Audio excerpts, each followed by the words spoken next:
Okay,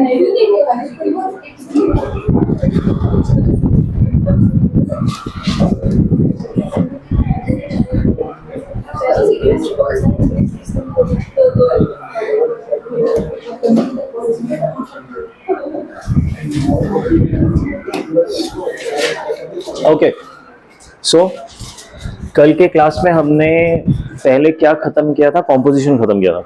I think composition में किसी को इश्यू नहीं है, राइट?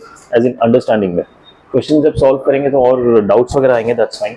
बट कॉम्पोजिशन यानी GOF, ये वाला पार्ट, ठीक है, ये सबको समझ आया। Then yesterday we started with a new topic called inverse function, ठीक है। सो इनवर्स के हमने दो तरीके के मीनिंग अंडरस्टैंड किया था। एक तो होता है जो एक्चुअल प्रैक्टिकल मीनिंग होता है और एक होता है फॉर्मल डेफिनेशन, राइट?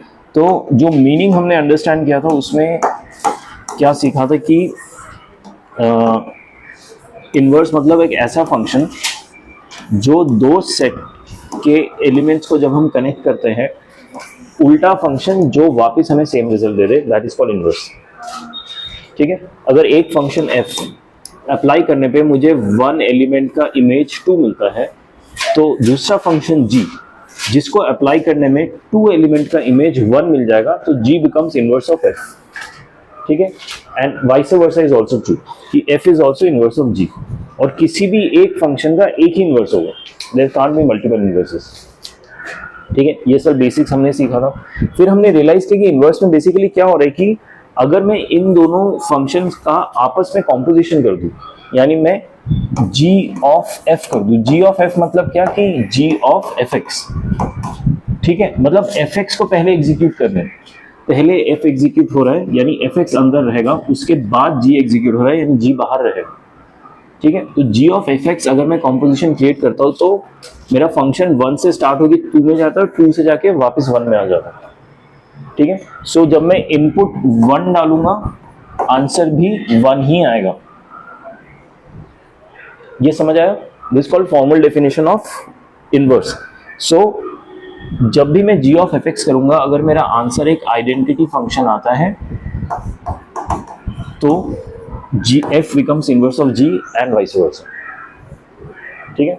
तो दो तरीके से हमने डेफिनेशन समझा और अदर मीनिंग ऑफ इनवर्स समझा। एक तो ऐसा फंक्शन जो सेम आउटपुट को अगर इनपुट करे तो इनिशियल इनपुट दे दे ऐसा आउटपुट। दूसरा होता है अगर हम कॉम्पोजिशन करें तो एक आइडेंटिटी फंक्शन क्रिएट होता है, ठीक है। इस पे बेस्ड हमने क्वेश्चंस किए थे कुछ लॉजिक यूज करके। इसके अलावा कुछ और कॉन्सेप्ट पढ़ा था क्या हमने?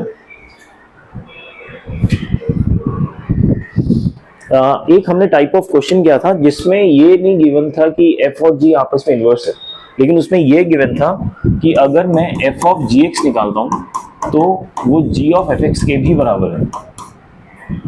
याद है ऐसे क्वेश्चन किया था? इस पर्टिकुलर कंडीशन से हमने डिड्यूस किया था कि that means g is inverse of f, क्योंकि बेसिकली ये जो मैं कह रहा हूं ना f और g ऐसे रिलेशन है, इसी को मैथमेटिकल फॉर्म में ऐसे लिखा गया, ठीक है। सो इनको ना कॉन्सेप्चुअली अंडरस्टैंड करना बहुत जरूरी है, तभी आप क्वेश्चन का अप्रोच सही लगा सकते हैं। Okay, now coming to the last question we did yesterday, जो हमने सॉल्व नहीं किया था, बस अंडरस्टैंड किया था कि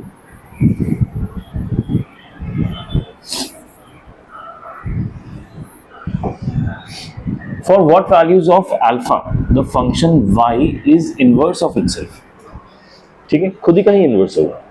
तो हमने पहले क्या किया था? पहले अगर ये फंक्शन y है, इसको अगर मैं fx से रिप्रेजेंट करता हूं तो इनवर्स इसका होगा f इनवर्स x, ठीक है।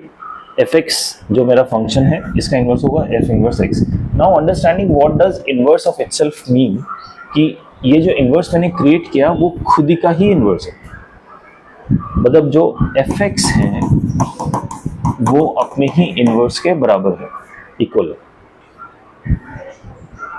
You get that? Inverse of itself meaning, ठीक है। कोई नया फंक्शन नहीं क्रिएट हुआ, जो इनवर्स है वो पुराना फंक्शन ही है, कोई gx क्रिएट ही नहीं है।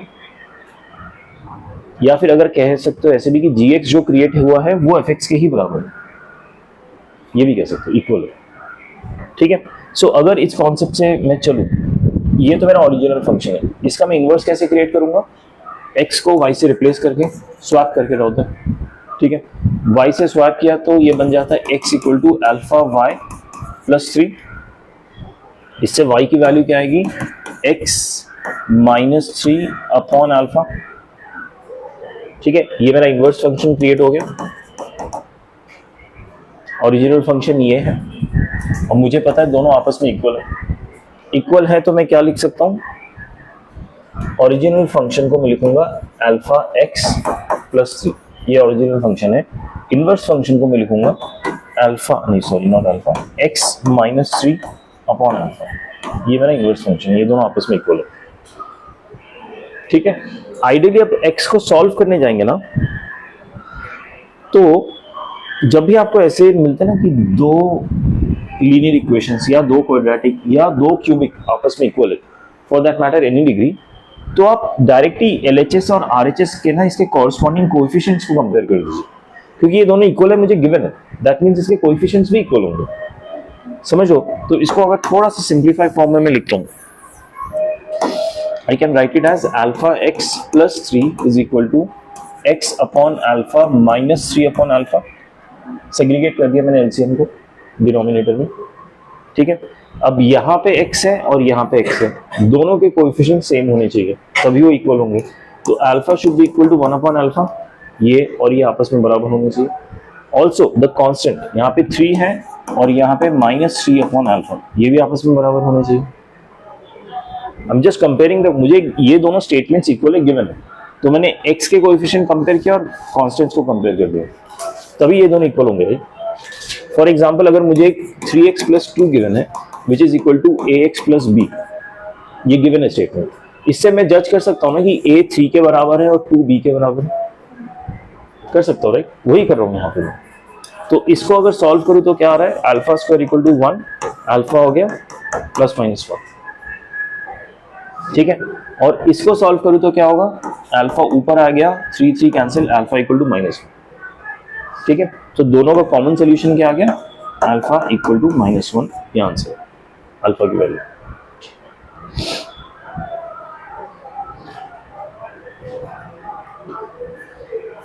समझ आया सबको? ठीक है, आगे बढ़े। तो इस क्वेश्चन का जो ट्रिकी पार्ट था वो ये था, इनवर्स ऑफ इटसेल्फ। एग्जीक्यूशन इतना ट्रिकी नहीं है।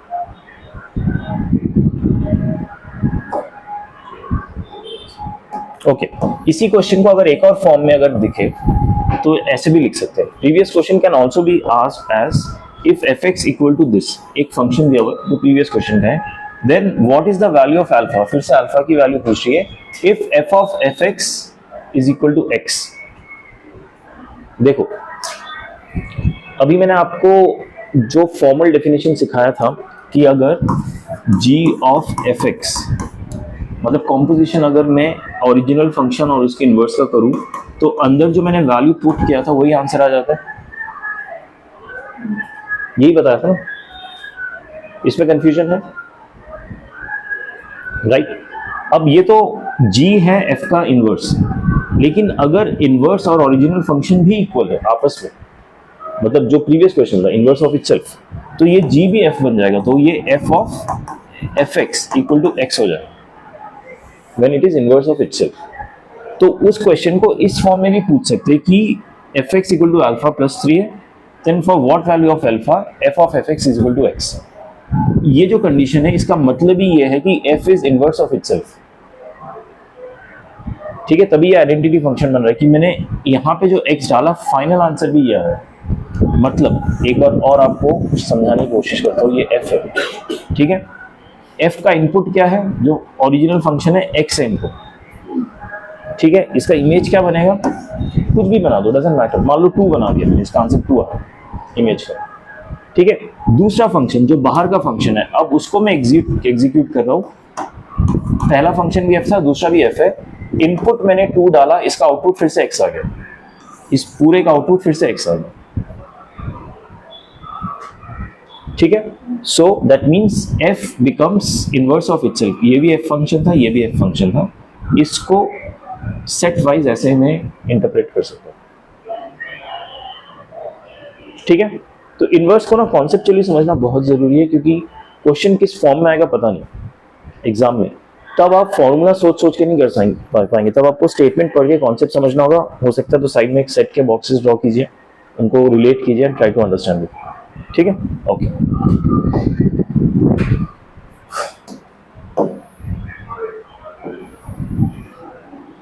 एक और क्वेश्चन देखिए। For some a B c belonging to natural number, तो ए बी सी कुछ कांस्टेंट वैल्यूज है which belongs to natural number. Let f x equal to x minus three, एक फंक्शन डिफाइंड है एफ एक्स माइनस थ्री, तो एक unknown a इसमें है। G x equal to x to the power b plus सी, एक और function defined है और इसमें दो अननोन कॉन्स्टेंट्स है बी और c. X belongs to real number, ये एक्स का वो है domain, x belongs to real number. If f of g inverse is equal to this function, then f of g of AC, g of f of b is equal to what? Question फिर से समझते हैं। A B C कोई constant है, natural number को belong करता है, एक फंक्शन एफ एक्स डिफाइंड है, एक फंक्शन जी एक्स डिफाइंड है, दोनों फंक्शन डिफाइंड है। उसके बाद बोल रहा है कि एफ ऑफ जी अगर मैं उसका कॉम्पोजिशन निकालता हूं और उसका इनवर्स क्रिएट करता हूं तो ये फंक्शन बनेगा। ठीक है, एफ ऑफ जी कॉम्पोजिशन का इनवर्स ये फंक्शन बनता है, तो F of G of A C क्या होगा plus G of F of B क्या होगा। आंसर देखो, अब ए सी और बी क्या है हमें पता नहीं। इनिशियली हमें जो फर्स्ट स्टेप करना होगा ना, वो ये ए बी सी की वैल्यू ही निकालनी, तो ये कुछ प्रॉपर फॉर्म में दिखेगा हमें निकालना क्या है, वरना ए सी और बी हम ऐसे थोड़ी निकाल पाएंगे। ठीक है, ओके। एफ एक्स गिवन है, जी एक्स गिवन है, क्या मैं उससे एफ ऑफ जी निकाल सकता हूँ? राइट, एफ एक्स और जी एक्स गिवन है तो एफ ऑफ जी निकाल सकता हूँ, फिर उसका इनवर्स भी निकाल सकता हूँ, और उसके इनवर्स का एक और फॉर्म मुझे ऑलरेडी गिवन है, तो उसको कंपेयर करके प्रोबेबली एबीसी की वैल्यू निकाल सकता हूँ। समझ आया अप्रोच क्या करने वालों में? एफ एक्स गिवन है, जी एक्स गिवन है, तो मैं निकालूंगा F of G which is equal to F of G X. तो ये हो जाएगा एफ ऑफ जी एक्स, मतलब x की जगह में जी एक्स पुट करूंगा, यहाँ पे x की जगह जी एक्स पुट कर दूंगा, F of G X, right. So it becomes A of x की जगह जी एक्स पुट कर दिया माइनस थ्री, यहाँ पे x की जगह जी एक्स पुट किया तो ये बन गया। इसमें डाउट है किसी को? समझ आया ये? ओके।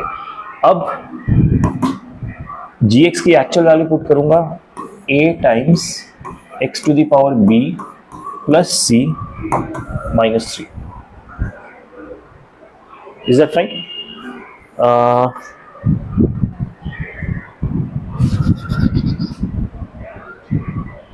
ठीक है, इसको थोड़ा सिंप्लीफाई कर लेते हैं।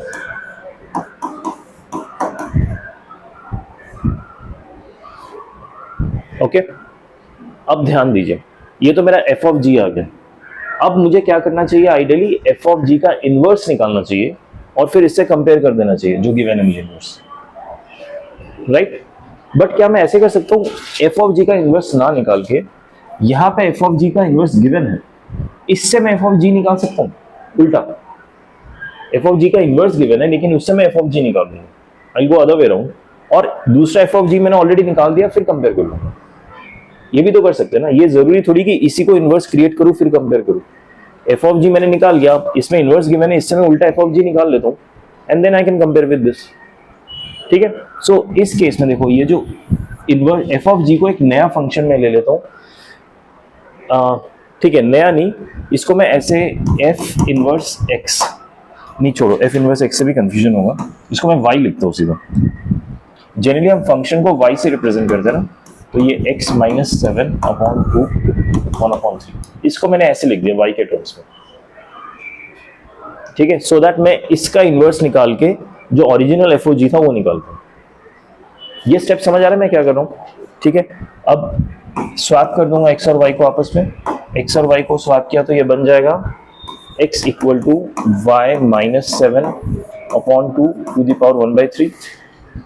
ठीक है, इसको सॉल्व कर रहा हूँ, ये 1/3 को इधर लाऊंगा तो ये बन जाएगा x cube equal to Y minus 7 upon 2 को इधर ले जा रहा हूँ, 2x cube equal to Y minus 7, तो y हो गया 2x क्यूब प्लस 7। ठीक है, y क्या था मेरा? एफ ऑफ जी।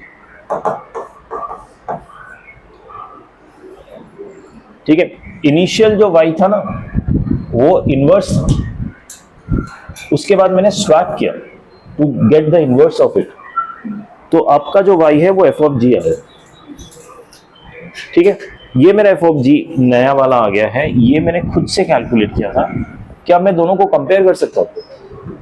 देखिए एक्स क्यूब का कोएफिशिएंट 2 है, यहाँ पे x का एक ही टर्म है, इसके raise to the power b है और इसका कोएफिशिएंट a है। तो अगर कंपैरिजन से मुझे a का वैल्यू मिल पा रहा है क्या? 2। b का वैल्यू मिल रहा है क्या? क्या मिल रहा है b का वैल्यू? 3। समझ आ रहा है b का वैल्यू 3 क्यों है? इसका पावर 3 है और उसका पावर b है, तो b का वैल्यू 3 हो गया। ठीक है, अब मुझे कांस्टेंट भी कंपेयर करना है। इसका कांस्टेंट 7 है, उसका कांस्टेंट क्या है? AC minus 3। a की वैल्यू ऑलरेडी 2 आ चुकी है, तो इसको मैं 2 कर दो, यहाँ पे ये आएगा तो 10 हो जाएगा। 10 इक्वल टू 2c, तो c की वैल्यू क्या आ गई? 5। सो ABC की वैल्यू आ गई सिंपल कंपैरिजन से। Now let's go to the question and let's see what we have to find. We have to find f of g of AC plus g of f of B. तो इसको मैं लिख लेता हूँ, f of g of AC। AC कितना होगा? A 2 है, C 5 है, f of g of 10। ठीक है, plus g of f of B। B कितना है? 3। ठीक है, अभी देखिए ये जो fx और gx है, इसको मैं रीराइट कर लेता हूं with the actual value of a and bc। fx हो जाएगा, a कितना था मेरा? 2, 2x माइनस 3, और gx क्या हो रहा है? x to the power b कितना था? 3, प्लस c कितना है? 5। तो ये मेरा इक्वेशन ये बन गया और ये फंक्शन ये बन गया, 2x माइनस 3 और x cube plus 5, A B C की वैल्यू डाल के। तो क्या आप एफ ओ जी और जी ओ एफ निकाल सकते हैं? आप देखो एफ ओ जी मैंने ऑलरेडी निकाला हुआ है, ये रहा, तो एफ ऑफ जी तो आप डायरेक्टली यूज कर सकते हैं और उसमें x की वैल्यू 10 पुट कर दीजिए, और जी ओ एफ की वैल्यू आप निकाल लीजिए, जी ओ एफ वहां से उन दोनों फंक्शन से, फिर उसमें x की वैल्यू 3 पुट कर दीजिए, तो ये देखिए आपका आंसर आ रहा है कि नहीं। ठीक है, ये लास्ट स्टेप खुद कर लीजिए आप। एबीसी तो हमने निकाल लिया, आई होप वो सबको समझ आया। करके बताइए इसका आंसर कितना है। ठीक है,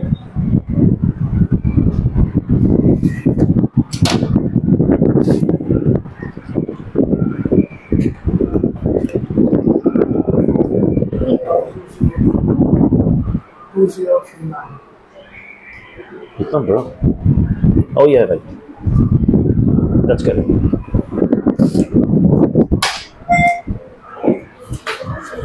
हो गया 2039, आंसर आया 2039।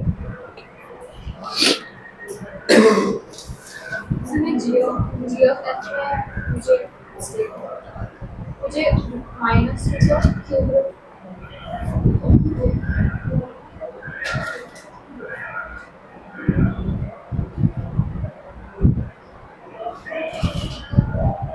इस x में आपको ax माइनस 3 पुट करके क्यूब निकालना है, क्यूब रूट में।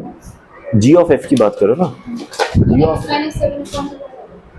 g ऑफ fx हो जाएगा, मतलब ये यानी g जो इक्वेशन है उसमें x की जगह में fx पुट करना है, right. So it becomes fx का raise to the power b plus c। ठीक है, तो क्यूब हो जाएगा।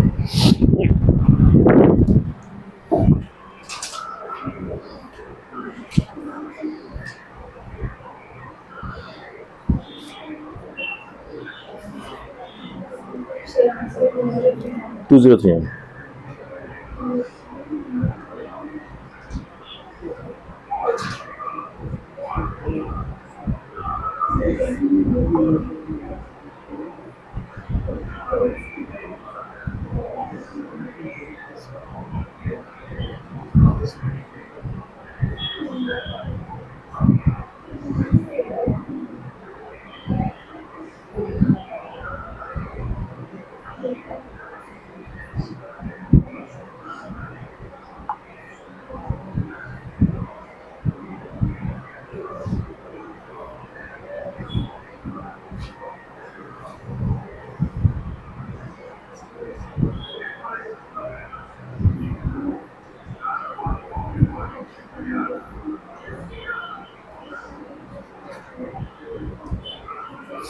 हुआ ये?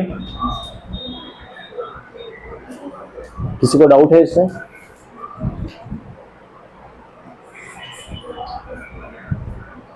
आगे बढ़ सकते हैं? किसी को डाउट है तो बताइए, इसके बाद के 2 स्टेप से मैं दिखा दूंगा फटाफट, कोई दिक्कत नहीं। 2039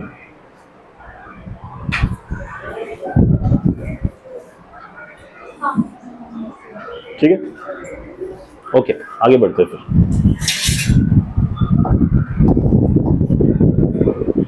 ओके, ये एक चीज ध्यान दीजिए,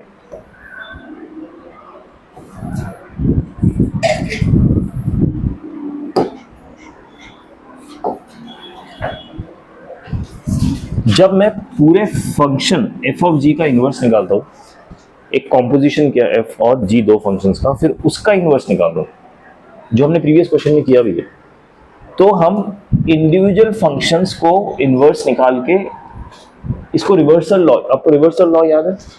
ये रिवर्सल लॉ लगता है कि f ऑफ g फंक्शन का whole inverse is equal to g inverse of f inverse. ठीक है, ये OF ऑफ नहीं है, ये फंक्शन f है, ये O है, जो हम GOF वाला O लिखते हैं ना, वो है ये वो वाला O है। ठीक है, सो होल का जो इनवर्स होगा that is equal to G inverse of F inverse. तो या तो पहले कॉम्पोजिशन करो फिर इनवर्स निकालो, या फिर आप पहले इनवर्स निकाल के फिर कॉम्पोजिशन करो, लेकिन उल्टा करना पड़ेगा। ठीक है, इस चीज का ध्यान रखिए। Okay, again a very important concept, इसको थोड़ा समझिए अच्छी तरह, और क्योंकि ये कॉन्सेप्चुअल लेवल चीज है, इसको समझना बहुत जरूरी है। देयर इज नो फॉर्मूला है। A function is invertible if and only if it is bijective. First of all, what is if and only if? What does it mean? If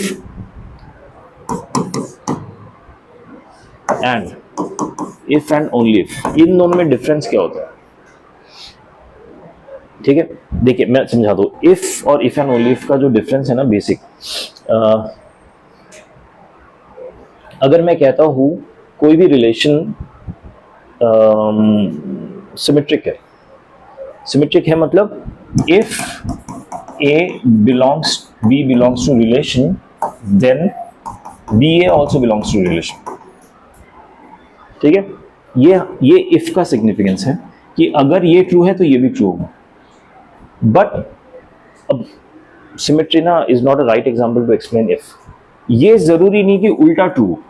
if का मतलब ये होता है कि जो मैंने डायरेक्शन दिया है वो तो ट्रू होगा if के साथ, लेकिन उल्टा ट्रू होना जरूरी नहीं है। ट्रू हो सकता है बट जरूरी नहीं है। केस ऑफ सिमेट्री में ट्रू होता है, उल्टा भी ट्रू होता है। अगर BA रिलेशन को बिलोंग करता है और AB भी रिलेशन को बिलोंग करता है तो वो सिमेट्रिक होता है, बट इट्स नॉट नेसेसरी। ठीक है, if का सिग्निफिकेंस होता है कि आपको वन वे डायरेक्शन का ट्रूथ दिखाएगा, रिवर्स का ट्रूथ नहीं दिखाएगा। ठीक है, लेकिन if एंड ओनली if ऐसा कंडीशन होता है कि अगर वन वे ट्रू है तो उल्टा भी ट्रू होगा। ठीक है, if वहां पे यूज होता है कि पहले एक फैक्ट को सब्सटेंशिएट किया जाता है। if x equal to a, एक फैक्ट को मैंने सब्सटेंशिएट किया, उसके बाद देन लिखता हूं then y is equal to b। अगर x a के बराबर है तो ही y b के बराबर हो। ठीक है, इसका मतलब ये नहीं कि अगर y b के बराबर है तो x के a के बराबर होगा, नहीं, there is no guarantee of that. ठीक है, लेकिन अगर मैं इसको ऐसे लिखता हूं x equal to a if and only if y equal to b, मतलब अगर x a के बराबर है तो y b के बराबर होगा, और अगर y b के बराबर है तो x a के बराबर होगा, उल्टा भी ट्रू है। That is the meaning of if and only if। First of all ये आप समझिए, if अगर if के साथ है तो अगर ये ट्रू है तो ये ट्रू होगा, लेकिन उल्टा ट्रू होना जरूरी नहीं। That is the difference between if and only if। ठीक है, now coming back to this statement, अब फंक्शन इज इन्वर्टिबल। अच्छा, इन्वर्टिबल क्या होता है पता है? जिस फंक्शन का हम इन्वर्स क्रिएट कर सकते हैं। If it is bijective, bijective क्या होता है? जो 1 भी हो एंड ऑन टू भी हो। Injective, surjective, bijective. इंजेक्टिव मतलब 1 सर्जेक्टिव मतलब ऑन टू, बाइजेक्टिव मतलब दोनों।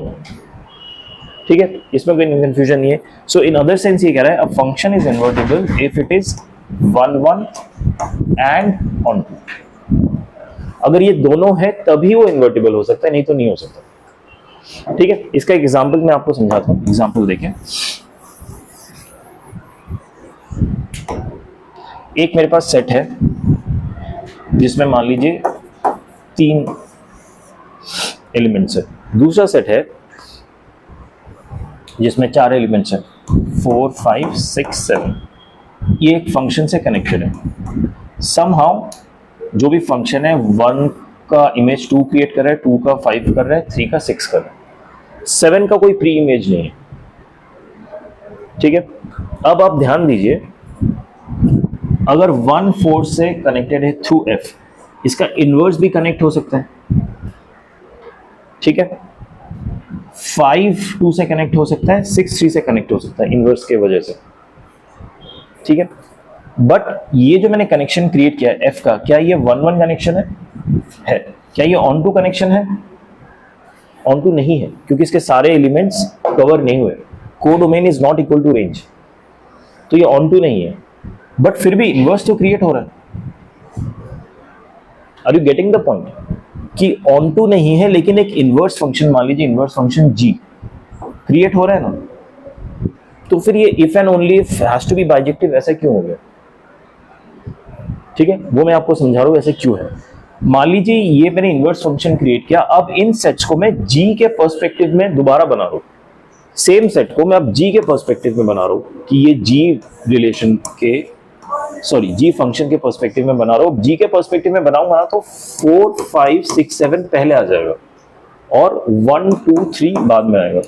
g के पर्सपेक्टिव में 4 किससे कनेक्टेड होगा? 1 से, 5 2 से, 6 3 से। ठीक है, अब देखिए यहां पे एक एलिमेंट 7 खाली रह गया, राइट? जब मेरे फर्स्ट सेट का एलिमेंट एक फ्री रह जाता है तो क्या ये फंक्शन होता है? फंक्शन का डेफिनेशन ही क्या होता है कि फर्स्ट सेट के सारे एलिमेंट्स की इमेजेस होनी चाहिए और 1 to many नहीं हो सकता, एक से मल्टीपल गोलियां नहीं चल सकती, याद है? बट इसका जो फर्स्ट कंडीशन है फंक्शन का, वही फुलफिल नहीं हो रहा, इसका एक एलिमेंट खाली पड़ जा रहा है, यानी जी जो मैं बना रहा हूं वो फंक्शन नहीं है, दैट्स अ रिलेशन। एक रिलेशन तो है बट फंक्शन नहीं है। ठीक है, लेकिन मुझे क्या चाहिए? फंक्शन इज इन्वर्टिबल, यानी जो इनवर्स बनेगा ना वो भी फंक्शन होना चाहिए। आप ये बात समझे? तो इसको फंक्शन होने के लिए जरूरी है कि 7 का भी एक प्री इमेज हो, that means it has to be onto as well. 1 1 तो होगा ही, ऑन टू भी होना चाहिए। अगर 7 का मान लीजिए यहाँ पे कोई प्री इमेज 10 बैठा था, तो यहाँ पे 7 का इमेज इनवर्स फंक्शन के लिए 10 हो जाएगा। अब ये प्रॉपर फंक्शन हो गया, ये जो g है प्रॉपर फंक्शन बन गया। समझिए मेरी बात? तो किसी भी फंक्शन का इनवर्स एग्जिस्ट करने के लिए the function has to be both 1 1 and onto. सारे एलिमेंट्स, सारे इमेजेस के प्री इमेजेस होने चाहिए। ठीक है, अगर ये लॉजिक टू मच हो जा रहा है तो उसको रट लो। आपको याद है हमने डिटर्मिनेंट्स पढ़ा था, डिटर्मिनेंट्स में इनवर्स पढ़ा था, नहीं डिटर्मिनेंट्स में नहीं, मैट्रिक्स में पढ़ा था इनवर्स। ठीक है, उसमें हमने इनवर्स का फॉर्मूला सीखा था ना कि एडजॉइंट डिवाइडेड बाय उसका वैल्यू। लेकिन अगर ये 0 हो जाता तो इनवर्स एग्जिस्ट नहीं करता था उस पर्टिकुलर मैट्रिक्स का, नॉन सिंगुलर होना चाहिए था। सिंगुलर होने से इनवर्स एग्जिस्ट नहीं करता। अगर डिटर्मिनेंट वैल्यू 0 हो जाए तो inverse of that matrix didn't exist. Similarly यहाँ पे कि inverse of a function won't exist if it is not bijective, it will only exist as a function. The inverse will exist as a function if it is bijective. Otherwise जो भी inverse बनेगा वो function नहीं होगा। Inverse तो होगा लेकिन function नहीं होगा, और हम हमेशा फंक्शन से ही डील करते हैं। इस चीज का ध्यान रखिए। इनवर्स एक रिलेशन तो बना रहेगा, लेकिन अगर 7 का कोई प्री इमेज नहीं है तो ये फंक्शन नहीं बनेगा बिकॉज ऑफ दिस फैक्टर, इस रीजन की वजह से। ठीक है, सो आप हमेशा ध्यान रखिए, ये यहाँ पे ना function is the keyword. The function is invertible if and only if it is bijective. ये थ्योरी समझ आ रही है? क्योंकि इस थ्योरी पे बेस्ड क्वेश्चंस आते हैं और उसमें कुछ फॉर्मूला नहीं है। अगर आपको थ्योरी पता नहीं, आप कर ही नहीं पाओगे क्वेश्चन। ठीक है, तो क्वेश्चन पे मूव ऑन करते हैं। ठीक है, अभी जो मैंने समझाया था वो ये सब इस ग्राफ में समझाया हुआ है, so I am not going to repeat it.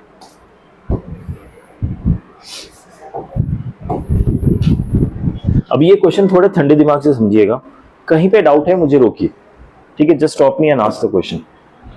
Consider a function f from a to b and a function g from b to c। ठीक है, एक फंक्शन f है a से b तक, अगर ये a है ये b है तो फंक्शन fs है, a से लेके b। और फंक्शन g है b से c तक, ये c सेट है और g b से c तक, दो functions. Such that g of f inverse exist, वो बोल दे रहा है कि g of f inverse exist करता है। अच्छा, g ऑफ f इनवर्स को कैसे लिख सकता हूं? g ऑफ fx का इनवर्स, राइट? पहले कौन सा फंक्शन एग्जीक्यूट हो रहा है? fx, फिर हो रहा है gx। पहले f एग्जीक्यूट हो रहा है फिर g एग्जीक्यूट हो रहा है। सो अगर इसको मैं डायरेक्टली ऐसे कनेक्ट कर देता हूं यहां से यहां तक, तो ये क्या होगा? g of f of g नहीं होगा कि पहले f लिखा तो f ऑफ g होगा, नहीं। पहले जो एग्जीक्यूट होता है उसको सेकंड लिखना है, क्योंकि पहले एग्जीक्यूट होने के लिए उसको ब्रैकेट में आना पड़ेगा, तो सेकंड वाला पहले ब्रैकेट में आता ना, तो ये g ऑफ f होगा। ये कंफ्यूजन नहीं हो, just to start with, g of f का पहला फंक्शन f है, दूसरा फंक्शन g है, ठीक है? g ऑफ में f ऐसे एग्जिस्ट करेगा तो g ऑफ f इनवर्स कैसे एग्जिस्ट करेगा? ऐसे, ये इसका इनवर्स होगा। यहां तक समझ आया? क्वेश्चन क्या है? क्वेश्चन है कंसीडर अ फंक्शन f, ये फंक्शन f है, एंड g, ये g है, abc all belongs to R all subset of relation such that g of f inverse exist, ये एग्जिस्ट करता है, ठीक है? एग्जिस्ट करता है मतलब f ऑफ g को बाइजेक्टिव होना पड़ेगा तभी उसका इनवर्स एग्जिस्ट करेगा। बाइजेक्टिव होना मतलब पड़ेगा मतलब g ऑफ f को 1 1 भी होना है एंड ऑन टू भी होना है। g ऑफ f को यानी a और c को आपस में 1 1 एंड ऑन टू होना है। b का कोई खेल ही नहीं है इसमें बीच में। अब ये बात समझिए, यहाँ पे मैं relation between a and c ढूंढ रहा हूँ। g of f is a relation between a and c। b यहाँ पे गायब हो गया। अगर मैं सिर्फ f के साथ डील करता तो a b होता, क्योंकि मैं g ऑफ f के साथ डील कर रहा हूँ, मतलब a और c का रिलेशन, तो a और c को क्या होना है? 1 1 और ऑन टू दोनों होना है, तभी उसका इनवर्स एग्जिस्ट करेगा। ये हमने भी पढ़ा था। इसको अगर फंक्शन बनना है तो 1 1 ऑन टू होना जरूरी है, बाइजेक्टिव होना जरूरी है। तो इतना इंफॉर्मेशन है मेरे पास कि a और c आपस में 1 1 है और ऑन टू भी है। अब क्या पूछ रहे हैं ऑप्शंस में? f and g both are 1 1, ठीक है? अब वो इंडिविजुअल फंक्शंस के बारे में कमेंट्स पूछ रहे हैं कि f 1 1 है और g भी 1 1 है। 1 1 मतलब क्या होता है कि एक एलिमेंट का एक ही प्री इमेज हो, ठीक है? f तो 1 1 है, g को 1 1 होना जरूरी है।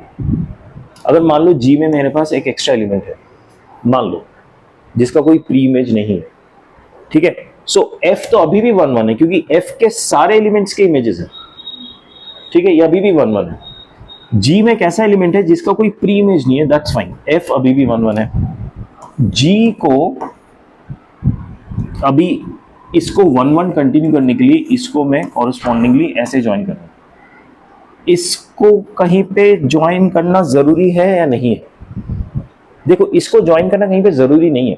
अभी देखो g 1 1 नहीं है क्योंकि g के सारे, ये तो फंक्शन भी नहीं हो रहा, मैं मेनी वन कर देता हूं, फंक्शन तो हो गया, ठीक है? मैंने इसको कर दिया मेनी वन, 1 1 नहीं करा, मेनी वन करा। बट क्या इससे ये चेंज हो रहा है कि g ऑफ f 1 1 है या मेनी वन है? g ऑफ f देखो 3 एलिमेंट से स्टार्ट हुआ था और 3 पे ही खत्म हो रहा है और सब एक ही निकल रहे हैं, तो g ऑफ f अभी भी 1 1 ही है। आप इस डिफरेंस को समझिए, g मेनी वन हो रहा है लेकिन g ऑफ f अभी 1 1 है। 3 एलिमेंट के 3 ही इमेजेस है। a में a और c के बीच के क्या रिलेशन है? 3 एलिमेंट्स के 3 ही इमेज है, ऐसे नहीं कि 2 एलिमेंट के 3 इमेजेस है,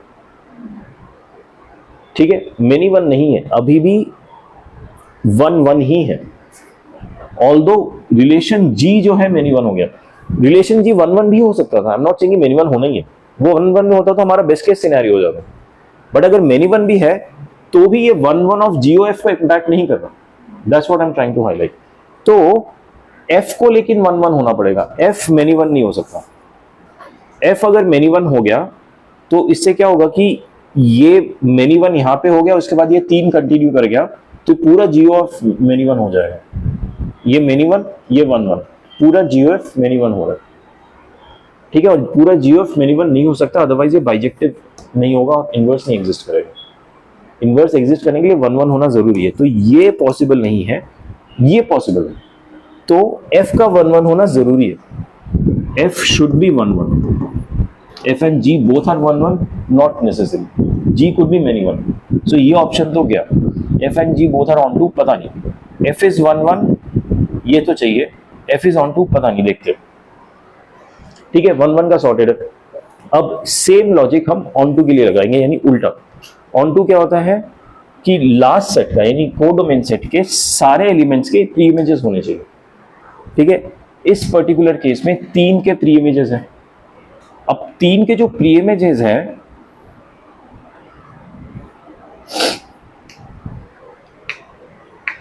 इसमें कोई फ्री एलिमेंट रह सकता है?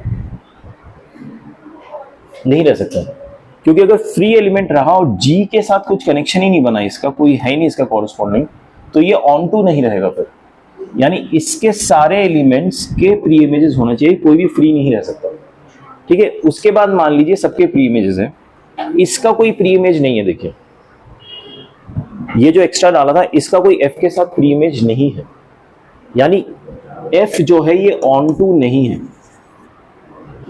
बट क्या उससे F of G onto का मिसमैच हो रहा है? नहीं हो रहा है। देखो 3 प्री इमेजेस है, उसके कॉरेस्पॉन्डिंग 3 इमेजेस भी मिल गए, सॉरी प्री इमेजेस भी मिल गए, इमेजेस के प्री इमेजेस मिल रहे हैं, in spite of the fact कि एफ जो है वो ऑन टू नहीं है। Am I confusing you too much? समझ आ रहा है? तो F का ऑन टू होना या ना होना इज नॉट इंपॉर्टेंट, G का ऑन टू होना इंपॉर्टेंट है, क्योंकि G क्या कर रहा है ना, ये लास्ट सेट को इंश्योर कर रहा है कि ऑन टू हो, इसके सारे इमेजेस के प्री इमेज एग्जिस्ट करना चाहिए, G वो इंश्योर कर रहा है। ठीक है, तो G का ऑन टू होना जरूरी है और F का 1 1 होना जरूरी है for GOF to be bijective. ठीक है, सो ये जो ऑप्शन है ना, f is 1 1 and g is on to, this is absolutely necessary, ये तो चाहिए।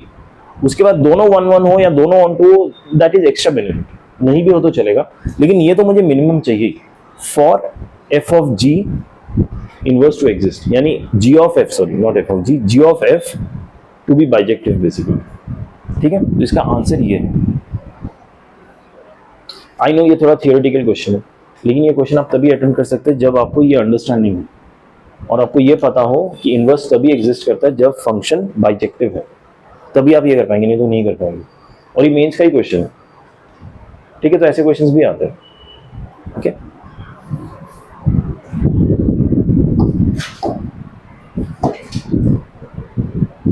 देखो इसका सोल्यूशन पढ़ के तुम लोगों को समझ आता है। G of f inverse exists, G of s is bijective, f must be 1 1 and g must be 1 2। I don't think समझ आएगा किसी को। Anyways, ओके, अब एक और टॉपिक, ये लास्ट टॉपिक है हमारा।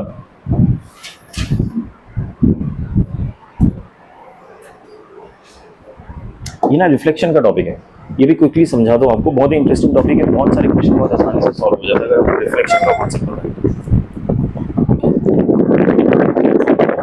अच्छा, before even getting into this, किसी भी ऑर्डर्ड पेयर का, मान लीजिए 1 and 2 मेरा ऑर्डर्ड पेयर है ऑफ अ फंक्शन, एक फंक्शन f है, इसका अगर मैं इनवर्स निकालता हूं तो ऑर्डर्ड पेयर पे क्या इंपैक्ट पड़ता है? ऑपोजिट, स्वैप हो जाता है, 2 1 हो जाएगा। ये इनपुट था, ये आउटपुट था, इनवर्स निकालने पे ये इनपुट हो जाएगा, ये आउटपुट हो जाएगा। That's what it means. अगर मैं ग्राफ में देखूं इसी चीज को, ये एक्स वाई है, यहाँ पे एक पॉइंट है मेरे पास 2 1। ठीक है, 2 1 एक फंक्शन एफ एक्स की, एफ एक्स में डिफाइंड है। ये फंक्शन एफ एक्स मतलब इस टाइप का फंक्शन होगा, वाई इक्वल टू 2x + 3, मान लो एक फंक्शन है, उसमें 2 1 एग्जिस्ट करता है। अगर इसका इनवर्स क्रिएट करूं मैं फंक्शन का, तो उसमें कौन सा पॉइंट एग्जिस्ट करेगा जो 2 1 के कॉरेस्पॉन्डिंग है? 1 2, उसका स्वैप, यानी यहां पे कहीं पे ये इसका इनवर्स पॉइंट है। ठीक है, अगर ये fx में एग्जिस्ट करता है तो ये f इनवर्स x पे एग्जिस्ट करेगा। समझ आया? तो ये जो आप रिलेशन देख रहे हो ना, आप हमेशा ऑब्जर्व करोगे कि जो भी इनवर्स पे पॉइंट्स एग्जिस्ट करेंगे ना, वो एक लाइन होता है ये वाला y equal to X. y equal to X ऐसा लाइन है जो ओरिजिन से गुजरता है और 45 डिग्री एंगल पे होता है। इस पॉइंट का इस लाइन पे जो रिफ्लेक्शन है that is the inverse. Reflection मतलब समझ आता है कि यहां से जो परपेंडिकुलर डिस्टेंस है, यार ये तो हो ही नहीं रहा, चलो, और इस एग्जैक्टली ऑपोजिट आइडियली 1 2 यहां एग्जिस्ट करना चाहिए, नॉट दिस, ये होना चाहिए 1 2, ये परपेंडिकुलर डिस्टेंस एग्जैक्टली सेम होना चाहिए, दैट मींस रिफ्लेक्शन। ठीक है, तो इनवर्स, ये तो मैंने एक पॉइंट बताया कि इनवर्स का जो पॉइंट है वो y इक्वल टू एक्स के कॉरेस्पॉन्डिंग रिफ्लेक्शन पॉइंट होगा। इस पॉइंट का रिफ्लेक्शन निकालो y इक्वल टू एक्स पे तो तुम्हें इनवर्स का पॉइंट मिल जाएगा। और एक से पॉइंट की बात कर रहा हूँ, ऐसे पूरा का पूरा फंक्शन का भी इनवर्स कर सकते हैं। मतलब मान लो ये है और मैंने एक ऐसा कुछ फंक्शन ड्रॉ किया, ये फंक्शन का ग्राफ है, तो इसका इनवर्स का ग्राफ कैसे दिखेगा? इस पे इसका रिफ्लेक्शन, यानी कुछ ऐसा। समझ आया सबको ये चीज? y इक्वल टू एक्स पे आपको किसी भी फंक्शन का इनवर्स का ग्राफ दिख जाएगा, y इक्वल टू एक्स के रिफ्लेक्शन का। सॉरी, ये लास्ट पॉइंट है, बहुत इंपॉर्टेंट पॉइंट है कि इससे बहुत सारे क्वेश्चन कैसे होते हैं मैं बताता हूँ। y equal to X draw किया, ये मेरा फंक्शन है, उसका इनवर्स इसी लाइन के अक्रॉस जो रिफ्लेक्शन है वही है इनवर्स का फंक्शन। ठीक है, अब a graph of y equal to f inverse x is reflection of the graph y equal to fx about y equal to x। मतलब कि f इनवर्स x का अगर मैं ग्राफ ड्रॉ करना चाहता हूं तो वो fx का ही ग्राफ बनेगा, लेकिन इस पे रिफ्लेक्शन बना के।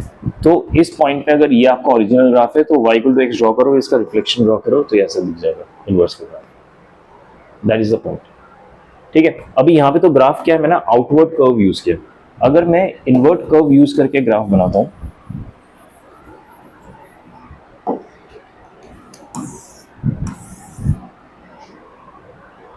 कि ये मेरा y इक्वल टू एक्स है और एक ऐसा कर्व है जो ऐसे कट करते हुए जा रहा है, मान लो, ठीक है, y इक्वल टू एक्स को, इसका रिफ्लेक्शन कैसे दिखेगा? ऐसा दिखेगा, सेम पॉइंट से कट करते हुए। ये समझ आया इसका रिफ्लेक्शन। अब एक चीज ध्यान दीजिए, ये जो बीच का लाइन है that is y equal to x, right. ये जो मेरा ओरिजिनल कर्व है इसको क्या मैं y equal to f x लिख सकता हूं, स्टैंडर्ड नोटेशन। ठीक है, ये ओरिजिनल कर्व है y equal to f x, ये बीच का लाइन है y इक्वल टू एक्स। इसका पॉइंट ऑफ इंटरसेक्शन में कैसे निकालता हूं? किसी भी दो कर्व का पॉइंट ऑफ इंटरसेक्शन कैसे निकालते हैं? उनको आपस में सॉल्व करके। तो इस लाइन को और इस ओरिजिनल कर्व को अगर मैं आपस में सॉल्व करूं, यानी दिस एंड दिस, तो क्या बनता है? F x equal to x बन जाता है। y को मैंने रिप्लेस कर दिया, बस f x, R H S को इक्वेट कर दिया। F x equal to x मतलब क्या है? इस कर्व को मैं इस लाइन के साथ सॉल्व करो, यानी मुझे इस पॉइंट की वैल्यू मिल जाएगी और इस पॉइंट की वैल्यू मिल जाएगी। अगर मैंने इस इक्वेशन को सॉल्व कर दिया तो इन दोनों पॉइंट्स की वैल्यू मिल जाएगी जहां पे इंटरसेक्ट कर रहा है। ये समझ आया सबको?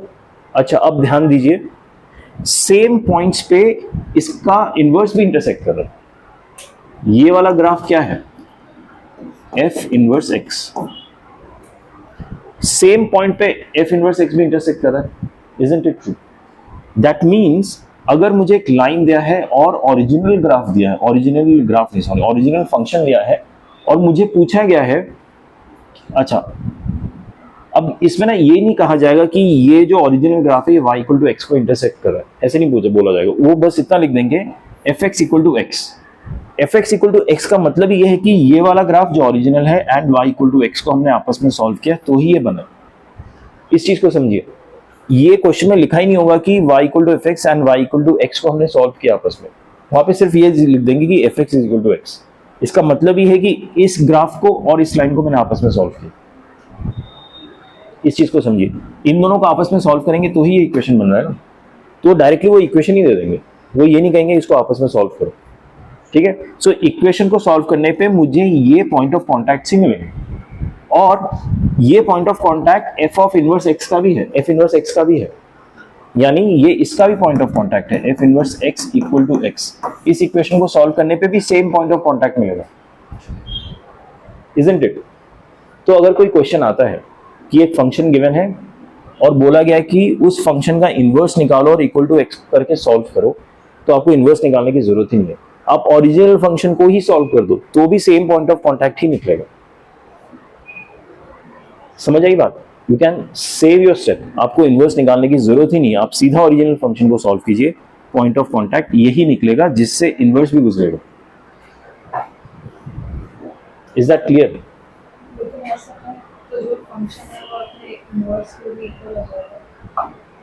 नहीं, फंक्शन इक्वल नहीं हो रहा इसमें, देखो y है ही नहीं, ये फंक्शन ही नहीं है, ये एक इक्वेशन है, इससे मुझे सिर्फ पॉइंट ऑफ कॉन्टैक्ट के वैल्यूज मिल रहे।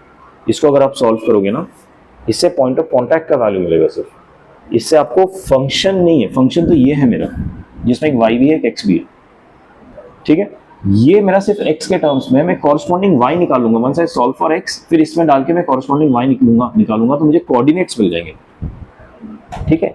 सेम मुझे एफ इनवर्स के साथ भी आइडियली क्या करना चाहिए, एफ एक्स दिया हुआ है, मैं एफ इनवर्स निकालूंगा, फिर उसको y इक्वल टू एक्स के साथ सॉल्व करूंगा तो मुझे पॉइंट ऑफ कॉन्टैक्ट निकल जाएंगे। इंस्टेड मैं डायरेक्टली एफ एक्स को ही सॉल्व कर दूंगा y इक्वल टू एक्स के साथ, और मुझे पॉइंट ऑफ कॉन्टैक्ट जो मिलेगा वो मैं क्लेम कर सकता हूँ एफ इनवर्स एक्स का भी वही है, क्योंकि y इक्वल टू एक्स पे दोनों फंक्शन एक ही पॉइंट से गुजरेंगे, इनवर्स वाला भी और ओरिजिनल, ठीक है। अब इस क्वेश्चन पे चलते हैं, बट बिफोर दैट इसका जो हमने प्रीवियस सीखा था ना कि रिफ्लेक्शन होता है, आपको पता है ये e to the power x और log x दोनों एक दूसरे के इनवर्स होते हैं, ठीक है। सो ये दोनों ग्राफ भी ऐसा बनेगा, y इक्वल टू एक्स,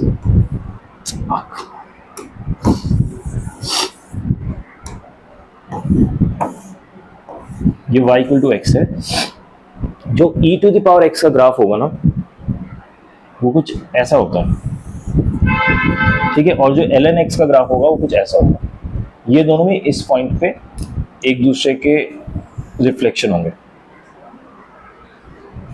ठीक है, बिकॉज ये दोनों एक दूसरे के इनवर्स होते हैं। Similarly y equal to x square and y equal to root x, ये दोनों एक दूसरे के इनवर्स है, तो ये भी y इक्वल टू एक्स पे रिफ्लेक्शन बनेंगे एक दूसरे के, ठीक है।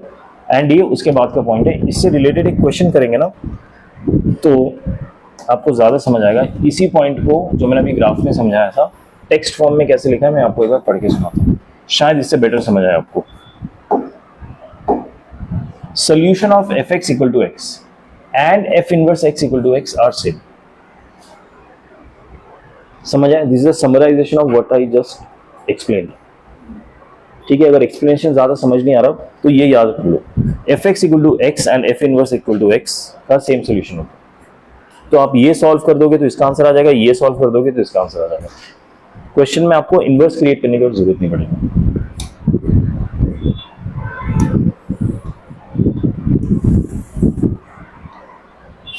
अब क्वेश्चन देखिए,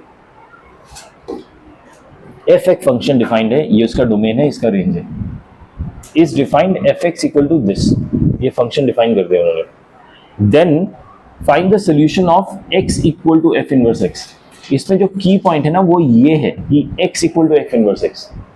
जैसे मुझे पता लग गया x equal to f inverse x, मतलब ये y इक्वल टू x का कॉन्टैक्ट पॉइंट बताया इसको, एफ इनवर्स x का। ये चीज होना जरूरी है, किसी पे भी आप रिफ्लेक्शन वाला कॉन्सेप्ट मत लगा दीजिएगा, f इक्वल टू एक्स या f inverse equal to x ये होना चाहिए। Basically y equal to x और एफ इनवर्स x का हमें इंटरसेक्शन पॉइंट निकालना है, ठीक है। तो instead of finding intersection point of this, क्या मैं इसको सीधा एफ एक्स को x के इक्वल करके इंटरसेक्शन पॉइंट निकाल सकता हूँ? दैट्स व्हाट वी स्टडीड, क्योंकि इसका जो इंटरसेक्शन पॉइंट होगा इसका भी वही होगा, ठीक है। So f x equal to x निकालो और उसका इंटरसेक्शन पॉइंट निकालो तो आपका आंसर आ जाएगा।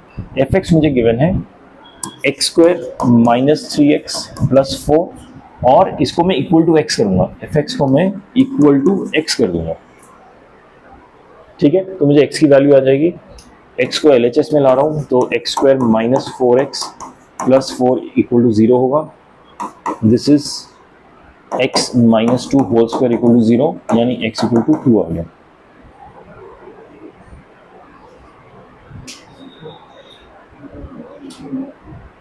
ठीक है, x इक्वल टू 2 आ रहा है तो y कितना आएगा,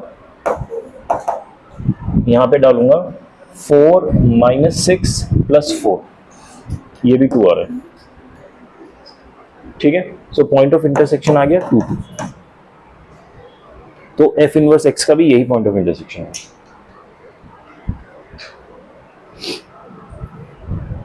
ठीक है, इस चीज को ध्यान रखिए, वेरी यूजफुल अगर इस फॉर्म में क्वेश्चन पूछा जाता है.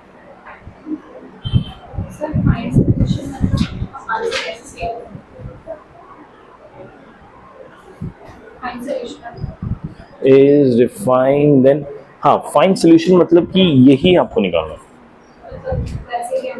हाँ, x equal to 2, y equal to 2. Actually y निकालने की भी जरूरत नहीं है, अगर कोऑर्डिनेट पूछा होता तो y निकालता है, otherwise this should enough, this is enough. y भी निकालने की जरूरत नहीं है, x निकाल दिया काफी. अब अगर कोऑर्डिनेट पूछा होता तो y निकालता. ठीक है,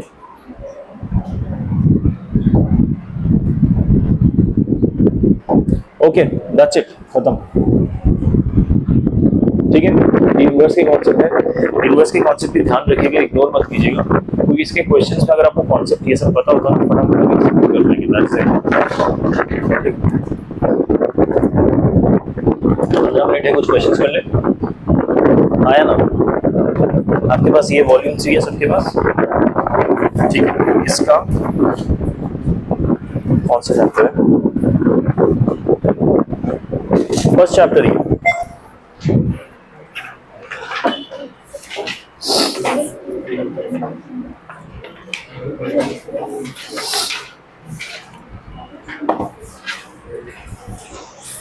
page number 30, volume 3 of your study material, page 30.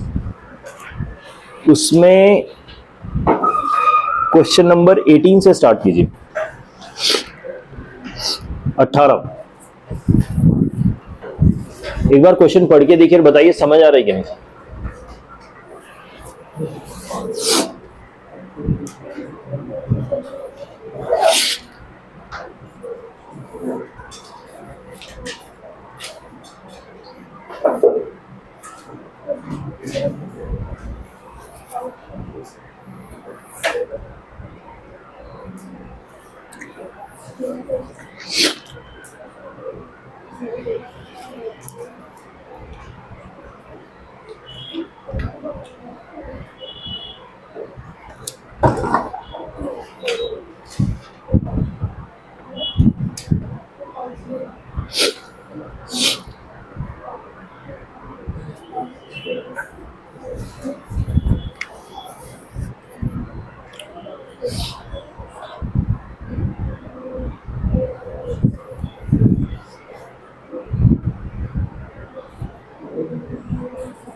कुछ कर ले पड़ा.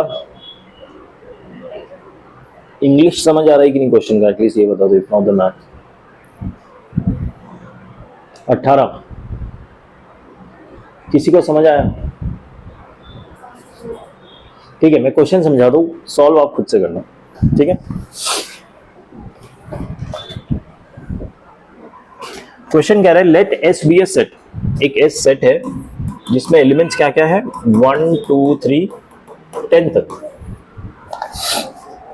Suppose M is a set of all the subsets of S. M एक ऐसा सेट है which is set of what, all the subsets of S. तो S के क्या क्या सबसेट्स, कितने सबसेट्स होंगे पहले तो ये बताओ. 2 रेज़ टू द पावर 10, ये फॉर्मूला याद है. एक सेट के कितने सबसेट्स होते हैं, 2 रेज़ टू द पावर 10. यानी M में कितने एलिमेंट्स होंगे, 2 रेज़ टू द पावर 10. ठीक है, कुछ कुछ सबसेट्स ऐसे भी होते हैं ना, जैसे 5 भी एक सबसेट होता है, पूरा का पूरा S भी एक सबसेट होगा, उसके अलावा ये एक सबसेट होगा, 1 2, ये इस तरह से बहुत सारे सबसेट्स होंगे. 2 raise to the power 10 subsets बनेंगे. अच्छा, डू यू गाइस रिमेंबर ऐसे सेट को क्या बोला जाता है, which is subset, which is set of all the subsets, power set. ठीक है, उसको हम ऐसे रिप्रेजेंट करते हैं P ऑफ S। S का पावर सेट होता है P ऑफ S। ये कॉन्सेप्ट होते हैं, हम पढ़ते हैं, सेट्स में पढ़ा था, अभी याद नहीं है तो ठीक है, पावर सेट बोलते हैं उसको। Power set is a set of all the subsets. Then the relation R, अब एक रिलेशन डिफाइंड है R इक्वल टू किसका, देखिए ये किसका ऑर्डर पेयर है, A और B दो सेट्स है या सबसेट्स है प्रोबेबली, मतलब ये कोई नंबर्स नहीं है, ये एक सेट को रिप्रेजेंट करता है A एंड B, ठीक है। Such that A intersection B is not equal to 5। इस स्टेटमेंट का मतलब क्या है, A और B दो ऐसे सेट्स है जिसका इंटरसेक्शन नॉट इक्वल टू 5 है, मतलब इन दोनों में कुछ ना कुछ कॉमन आएगा ही, ऐसा हो ही नहीं सकता इन दोनों में कुछ कॉमन ना हो। 5 मतलब कुछ भी एलिमेंट नहीं है, राइट। तो A और B में कुछ ना कुछ कॉमन आएगा ही, it can't be equal to 5। A and B दो ऐसे सेट्स होंगे या फिर शायद ये सबसेट्स होंगे जिसमें एक एलिमेंट तो एटलीस्ट कॉमन हो गई, दो भी हो सकते हैं, ज्यादा भी हो सकते हैं, बट एक तो कॉमन हो गई। 5 कभी नहीं हो सकता दोनों का इंटरसेक्शन, ठीक है।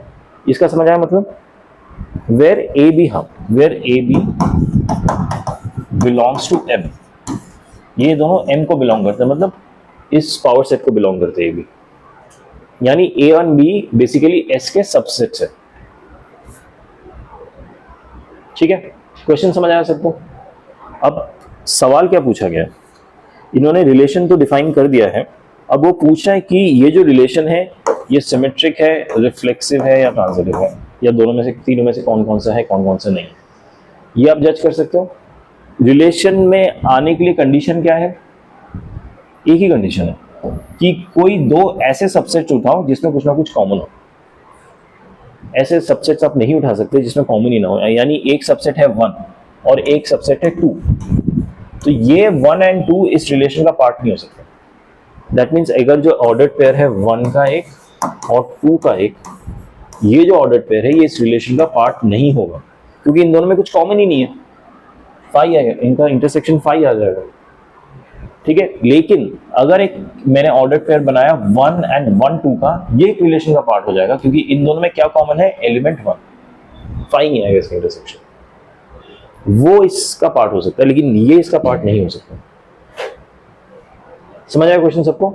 अब बताओ क्या ये सिमेट्रिक है, रिफ्लेक्सिव है, ट्रांजिटिव है। अच्छा, सबसे पहले हम क्या पिक करते हैं, रिफ्लेक्सिव, मतलब खुद का ही दूसरा एलिमेंट सेम हो, मतलब जैसे ये नहीं, ये 1 2 नहीं, अगर इसको 1 1 कर दूं तो क्या ये रिफ्लेक्सिव का पार्ट होगा। रिफ्लेक्सिव ऑर्डर्ड पेयर है कि नहीं, ये ऑर्डर्ड पेयर तो रिफ्लेक्सिव है, लेकिन ये उसका पार्ट होगा कि नहीं, विल फाइंड आउट। 1 1 अगर है तो 1 और 1 का इंटरसेक्शन में कितने एलिमेंट्स होंगे, 5 नहीं, इसमें भी 1 है, इसमें भी 1 है, तो इंटरसेक्शन में भी 1 आएगा ना, ये कॉमन एलिमेंट हो गया, 1 तो कॉमन एलिमेंट हो गया दोनों में। सिमिलरली अगर एक और मैं कंपेयर करता हूं 1 2, ठीक है, ये मेरा ऑर्डर्ड पेयर का फर्स्ट एलिमेंट है, सेकंड एलिमेंट भी मैं 1 2 लेता हूं, इसका इंटरसेक्शन क्या आएगा, 1 2, और इसको मैं दोनों को सेम क्यों ले रहा हूं, क्योंकि रिफ्लेक्सिव में हमें दोनों एलिमेंट्स को सेम लेना पड़ता है रिफ्लेक्सिव चेक करने के लिए। तो इसमें भी 5 नहीं आ रहा, तो क्या रिफ्लेक्सिव हुआ, है ना, क्यों नहीं। क्या हम ऐसा कोई एग्जाम्पल ढूंढ सकते हैं जो इसको नेगेट करे। अगर हम ऐसा कोई इसमें से एग्जाम्पल ढूंढ सके जो इसको नेगेट करे, तो कहता है कि नहीं उसका इंटरसेक्शन 5 ही आ रहा है, तो हम कह सकते हैं रिफ्लेक्सिव नहीं, ठीक है। अच्छा, क्या 5 इसका सबसेट है, 5 S का सबसेट है कि नहीं, तो A एंड B 5 वैल्यू ले सकता है, ठीक है। तो क्या एक ये ऑर्डर्ड पेयर बन सकता है, ये ऑर्डर्ड पेयर बन सकता है, इसका इंटरसेक्शन क्या होगा, 5, is that allowed, 5 intersection not allowed, that means ये इस रिलेशन का पार्ट नहीं हो सकता। और अगर सारे एलिमेंट्स रिफ्लेक्सिव है लेकिन एक एलिमेंट भी छूट जाता है जो रिफ्लेक्सिव नहीं हो रहा, तो क्या टोटल सेट रिफ्लेक्सिव होता है, नहीं होता है। रिफ्लेक्सिव होने के लिए हर एक एलिमेंट को रिफ्लेक्सिव होना पड़ता है, अगर एक भी छूट जाता है, इस केस में फाई फाई छूट जाएगा क्योंकि उसका इंटरसेक्शन फाई आता है, तो वो रिफ्लेक्सिव नहीं होगा. Hence this relation is not reflexive क्योंकि phi and phi can't be part of this relation. Although 1 could be part of relation, 1 2 could be part of relation, 2 could be part of relation, but 5 won't be. ठीक है, hence not reflexive. अब second है symmetric. Symmetric मतलब कि अगर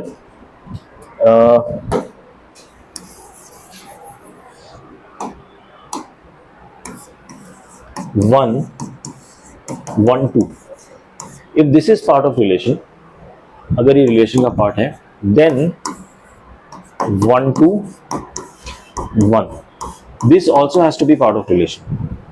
Is it true? 1 1 2 में common क्या है? 1 एलिमेंट.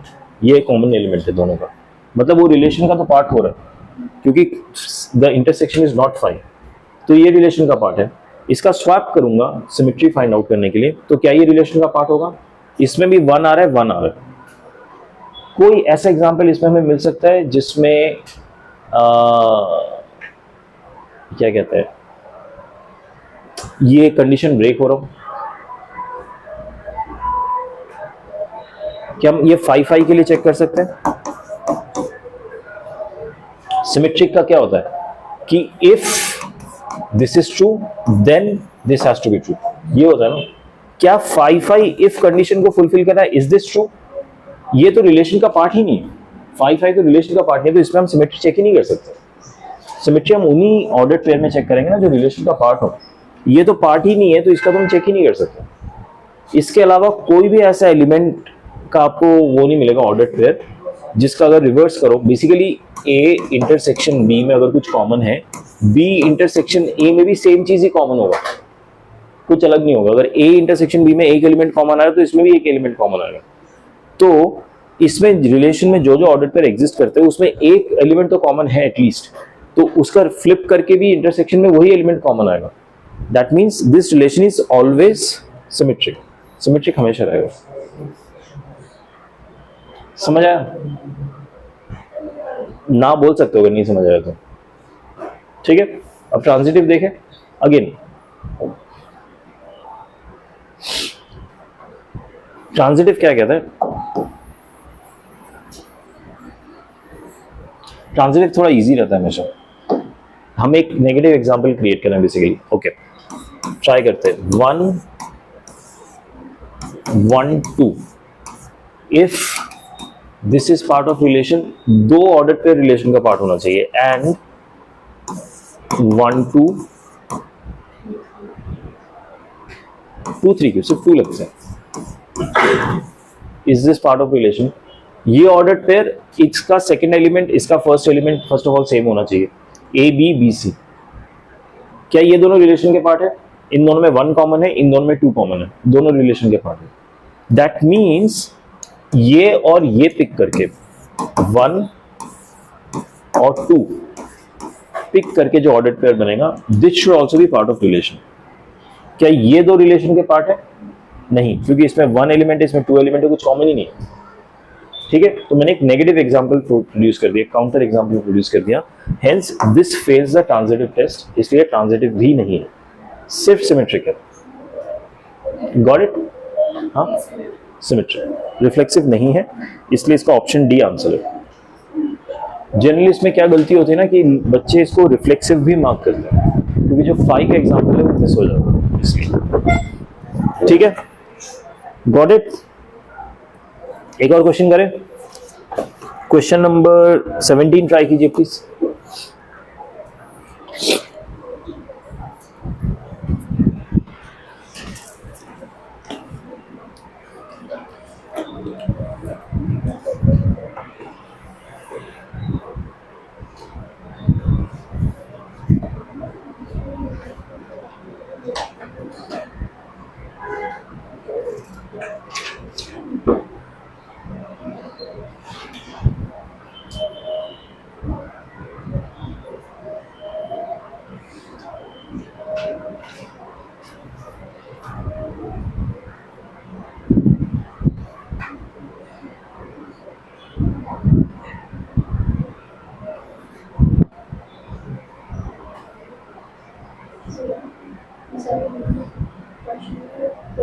17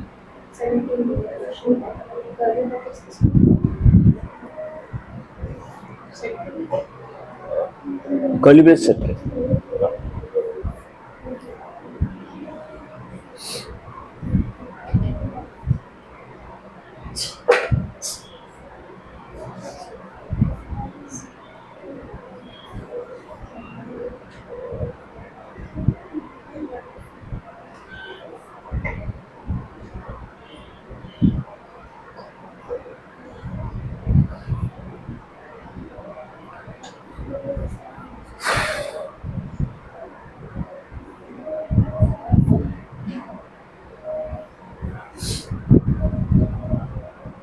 अच्छा एक काम कीजिए, 17 को छोड़िए क्योंकि 17 मुझे एक्सप्लेन करना पड़ेगा, उसमें एक पॉइंट है जो आप कैच नहीं कर पाएंगे। आप क्वेश्चन 16 कीजिए, क्वेश्चन 16 इज डूएबल।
सिक्सटीन का हाँ ये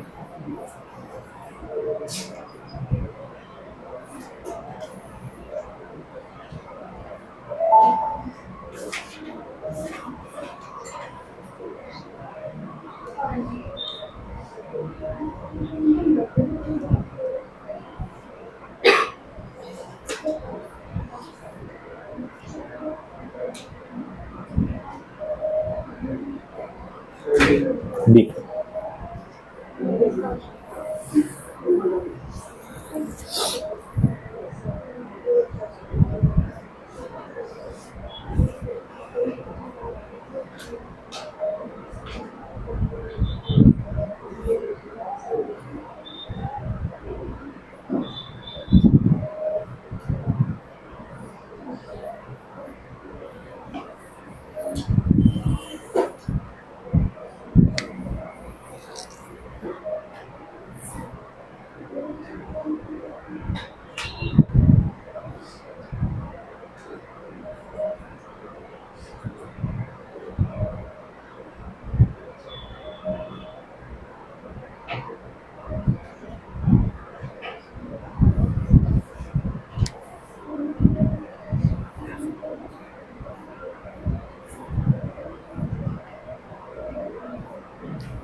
हो गया क्वेश्चन 16।